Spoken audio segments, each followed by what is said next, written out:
கொடுக்காதவர். அல்லேலூயா, அல்லேலூயா. சரி, இதெல்லாம் கவனிங்களேன். அப்ப நம்மள ரட்சிக்கப்படுறதுக்கு நமக்கு என்ன அவசியமா சொல்லுங்க? அவசியமா? நல்லா கவனிங்களேன். நாம் ரட்சிக்கப்படுவதற்கு, பாவத்தை மன்னிக்கிறதுக்கு, நம்ம குற்றங்களை மன்னிக்கிறதுக்கு அவர் யார் தெரியுமா? அவர் அன்புள்ள தெய்வம். ஆமென் சொல்லுங்க. அல்லேலூயா. அன்புள்ள தெய்வம் தான் நம்முடைய பாவத்தை எல்லாம் மன்னிச்சார், மீறுதலெல்லாம் மன்னிச்சார். அல்லேலூயா. ஏன்னா அவர் இரக்கத்தில் ஐஸ்வர்யம் உள்ள தேவன். ஆமென் சொல்லுங்க. அல்லேலூயா. பிரியமான கர்த்தருடைய பிள்ளைகளே, அப்ப அன்னைக்கு பவுல் அந்த எபேசருக்கு சொல்றாரு, அழியாத அன்போட ஐக்கியப்பட்டுக்க அப்படின்னா. ஆமென் சொல்லுங்களேன். இன்னைக்கு நான் உங்களோட பேசும்போது தலைப்பட்ட தெரியுமா? இயேசுவின் அன்பு மனிதனோடு. ஆமென் சொல்லுங்க. யாரோடுங்க? இயேசுவின் அன்பு மனிதனோடு. ஆமென் சொல்லுங்களேன். அவர் பாருங்களேன், அவர் யார் அன்பு செலுத்தினாரு?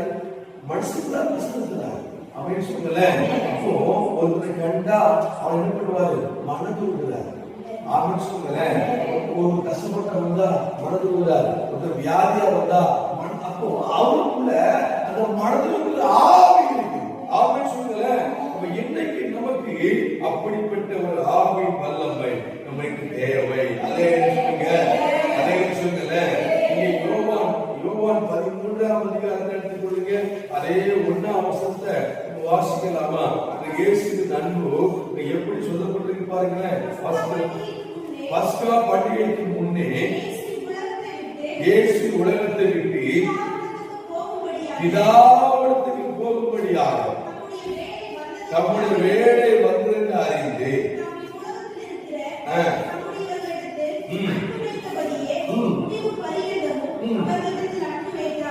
ஆமென் சொல்லுங்க. அல்லேலூயா சொல்லுங்க. அப்ப இயேசுவின் அன்பு மனிதனோட காணப்படுது. கவனிக்கல, இந்த அன்பு எப்படிப்பட்ட அன்பு தெரியுமா? கடைசி வரைக்கும் அன்பு வைக்கும். ஆமென். கடைசி வரைக்கும். அல்லேலூயா. நமக்கு அது தேவை, அந்த அன்பு நமக்கு தேவை. ஆமென் சொல்லுங்க. ஆமென் சொல்லுங்க. முதல்ல கண்களை மூடி ஜெபிக்க போற ஆண்டவரே, நீங்க ஆண்டவரே மனிதனோட தேடி வந்த பிள்ளைகள கடைசி வரைக்கும் நீங்க அன்பா இருந்தீங்களப்பா. நீங்க கடைசி வரைக்கும் அன்பா இருந்தீங்களப்பா. எல்லாரும் ஜெபிக்க எங்களுக்கு அப்படிப்பட்ட கிருபையை தாங்க, எங்க சபைக்கு தாங்க ஆண்டவரே. கடைசி வரைக்கும் நீங்க அன்பா இருந்தீங்களப்பா. முடிவு பரியந்தமோ நீங்க அன்புல மாறவே இல்லை. நீங்க அன்புல மாறவே இல்லப்பா. அது முடிவில்லாத அன்பு, அது முடிவில்லாத அன்பு.